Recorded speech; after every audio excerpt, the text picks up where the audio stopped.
Ahoj,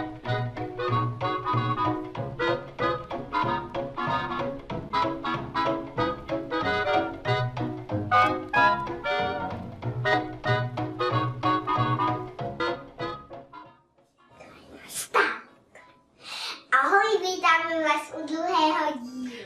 Ahoj, minule jsme si ukázali, jak je praní s permonem jednoduché. Stačí nám jedna odměrka účka, univerzálního prostředku, jedna odměrka MK máchadla a pokud máme skvrny, tak ještě jedna odměrka perkarbonátu. Tak malé množství stačí protože všechny prostředky jsou vysoce koncentrované, ale přesto jsou vyrobené na přírodní bázi a v přírodě se dokáží do 72 hodin rozložit. Než začneme s dalším popisováním dalších složek, tak vám ještě s Elinkou ukážeme malý pokus. Malý pokus. Takže Elinka dá domácí jahůdkovou marmeládu na utěrku. Uděláme tam flek, snadné aj na obruse. Tak, dobrý. Teď na to nasypeme ten perkarbonát. Dej. Tak, nasyp to na to skvrnu a ten pomocí aktivního kyslíku dokáže snad tu skvrnu odstranit. Solichy. Tak, zavalíme. A co dál? A dáme to do té vody. Pomůžeš mi?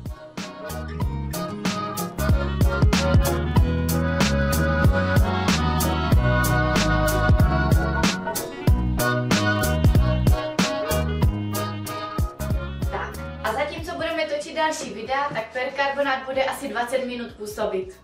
Působit, ano. A na co potřebujeme tady tu celou marmeládu?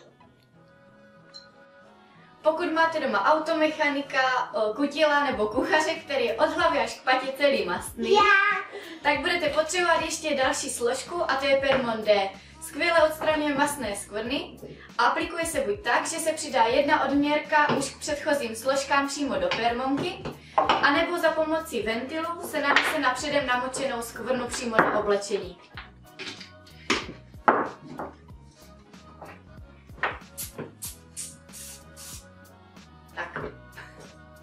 Tak, perkarbonát.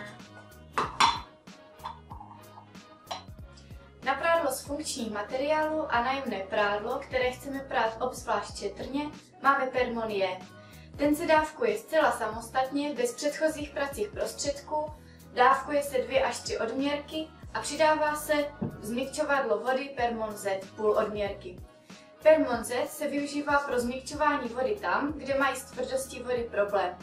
My máme vodu středně tvrdou, proto ho přidáváme v malém množství, jen občas přidáváme asi 1/4 odměrky do permonky. Teď jsme si představili všechny složky pracího programu Permon a můžeme se jít podívat, jak dopadl náš pokus s utěrkou. Doufám, že tu nálož marmelády, kterou tam Elinka dala, tak doufám, že si s ní perkarbonát úspěšně poradil.